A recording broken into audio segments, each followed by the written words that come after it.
Hey Robinson, do you know listening to native speakers is the most effective way to learn English? Yes, of course. There are many ways to listen to native speakers. One of the best ways is watching movies. Can you explain in how many ways watching movies can help with learning English? Of course. Watching movies can help in so many ways. For example, you can improve your listening skills by hearing how native speakers actually talk. You also pick up new words and phrases in context, which makes them easier to remember. Not only that, but you also get to learn about pronunciation, accents, and even cultural expressions. It's like a fun and engaging way to practice without feeling like you're studying. Exactly. And the best part is, you can pause and replay scenes to focus on specific words or phrases. It's a great way to really understand how sentences are used in real-life situations. Shua, did you bring Mama back here on purpose? I thought you said that she would be teaching a class. How come she came back all of a sudden? You know very well how much she despises these media conferences. I hope that you didn't bring her back deliberately. She did go to teach a class. Perhaps all the work in the evening gown is taken. Welcome back, my friends. I thought you said that she would be teaching a class. Why would be have been used? Let me explain. In reported speech, when the original statement is in the present tense, it is usually shifted to the past tense in reported speech. Right. For example, I am tired. He said he was tired. I will call you tomorrow. He said he would call me the next day. Basically, when we talk about something that was said in the past but is no longer current, we adjust the tense. Will becomes would. However, if the statement refers to a fact that is still true, we do not change the tense. For example, I live in the United States. She said she lives in the United States. Still true. That's right. So we have a new word called deliberately. I hope you didn't bring her back deliberately. What does it mean? It means on purpose or intentionally. For example, if you do something deliberately, you're doing it after thinking carefully about it, not by accident. Let's see a real-life example. He deliberately ignored my calls because he was upset with me. See how it shows intention? And the last word, despises. You know very well how much she despises these media conferences. That's a nice word. It means she really dislikes or hates them, right? Let's see a real-life example. She despises dishonesty, so she always values people who are truthful. See how it shows a strong dislike. Mama asked you to deliver the gown? Oh, yes. They're waiting for me over there. I should get going. If that's the case, then why don't I go to the museum for you?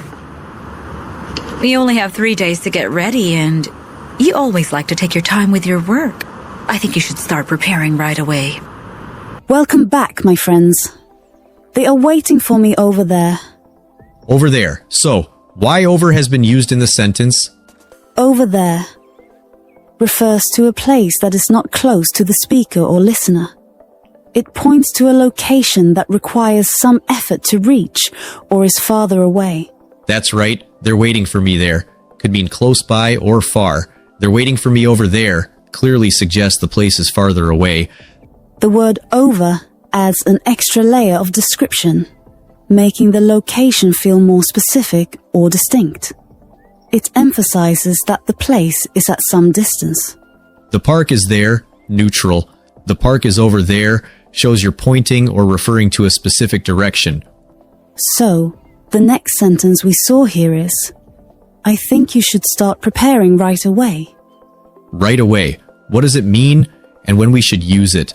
It means immediately or without delay. You can use it when you want to tell someone to do something quickly, like finish your homework right away. Or when you're offering to act fast, like I'll send the email right away. Let's give a challenge to our viewers. Write a comment with a sentence using the phrase right away. Let's see who comes up with the most creative example. Ma, maybe it's not like that. You know that Weijie is a vivacious woman, right? She's always been social.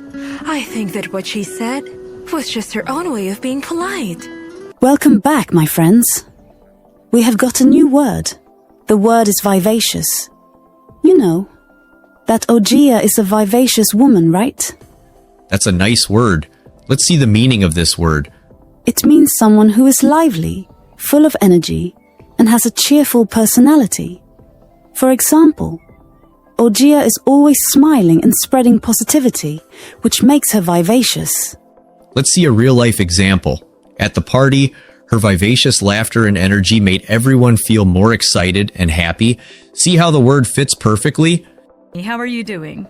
I'm quite sure that you've come up with something good even with just a few days to prepare. You know, I work very slow. 3 days is just not enough. So please, don't laugh at me later. Welcome back, my friends. I'm quite sure that you've come up with something good. Do you know, friends, when do we use come up? Come up is a phrasal verb with several meanings. But in your example, it means to think of or produce an idea, solution, or plan. She came up with a great idea for the project. Or, if you needed to plan a surprise party, what idea could you come up with? What happened? Huh? Auntie, my stepmother and her son that she brought to live with me and my dad. I saw the two of them throw away all the clothes that my mom owned. Really? How could they do that? That is awful. You know what? This time I must confront them about this. Hey, Welcome back, my friends. How could they do that? That is awful. So, the word is awful. What does it mean? It means something very bad or unpleasant. For example, throwing away all the clothes that your mom owned is truly awful. I can't believe they did that. Correct. Let me give one more real-life example. The awful smell coming from the kitchen made everyone leave the room immediately. Well, we have one more last word. Confront. You know what? This time, I must confront them about this. That's a strong word. Confront means to face someone or something directly, especially in a challenging or difficult situation. For example, you want to confront them about what they did to your mom's clothes because it was wrong. Let me give you a real-life example. I had to confront my friend about spreading rumors about me. It wasn't easy, but it had to be done. This meant I had to directly talk to my friend about the problem, even though it was uncomfortable or difficult. I went through your essay. It has some great ideas, but we need to work on a few grammar points. Oh, I was worried about that. What kind of mistakes did I make? Let's start with verb tenses. In one sentence, you wrote, yesterday, I go to the market. Do you see the issue? Hemo, it should be yesterday. I went to the market because it's past tense, right? Exactly. When talking about the past, the verb must be in its past form. Okay, that makes sense. I'll try to be more careful with that. Great. Now, let's look at another sentence.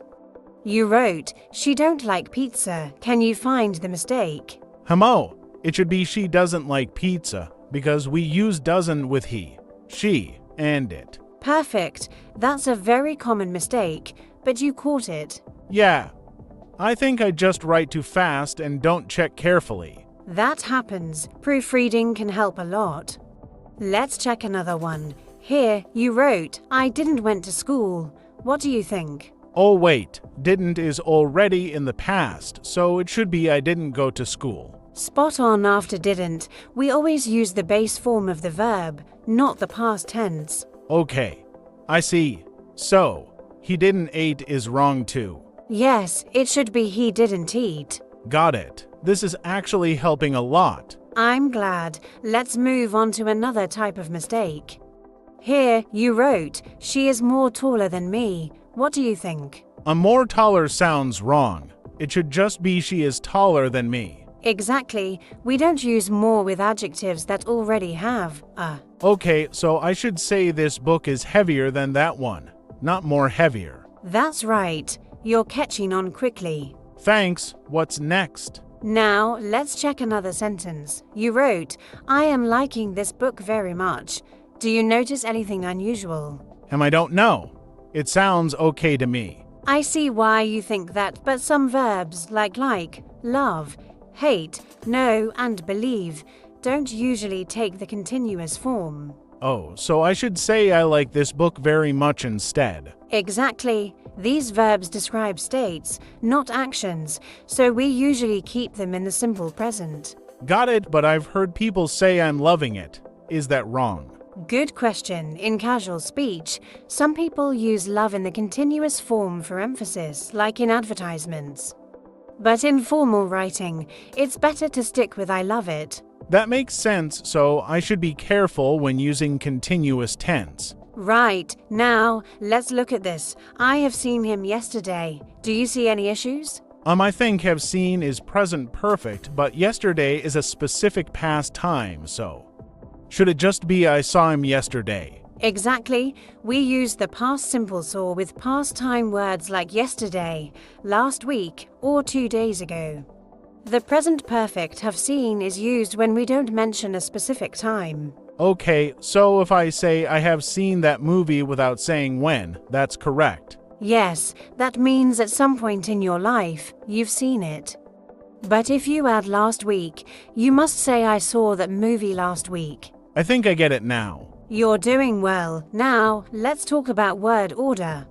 Here, you wrote, I every day go to school. What's wrong with it? Oh, the word order is wrong. It should be I go to school every day. Exactly. Adverbs of frequency, like always, sometimes, usually, and every day, usually go at the end or before the main verb. So, I usually go to school is correct, but I go usually to school is wrong. That's right. But if there's be, like I am happy, the adverb goes after it. I am usually happy. Oh, so I should say she is always late, not she always is late. Exactly. You're getting better at this. Thanks. This is really helping. I'm glad. Now, let's check one more sentence. You wrote, can you explain me this? Do you see anything wrong? I think it should be can you explain this to me, right? Yes, some verbs like explain, describe, and introduce need to before the object. We say explain the rule to me, not explain me the rule. Oh, but we say give me the book without to. Why? Great question. Verbs like give, show, tell, and offer can take to objects without to. That's why we say give me the book or tell me a story. English has so many rules. It does, but you're learning quickly. Just keep practicing. I will. Can we do this again with my next essay? Of course, I'd love to see how much you improve.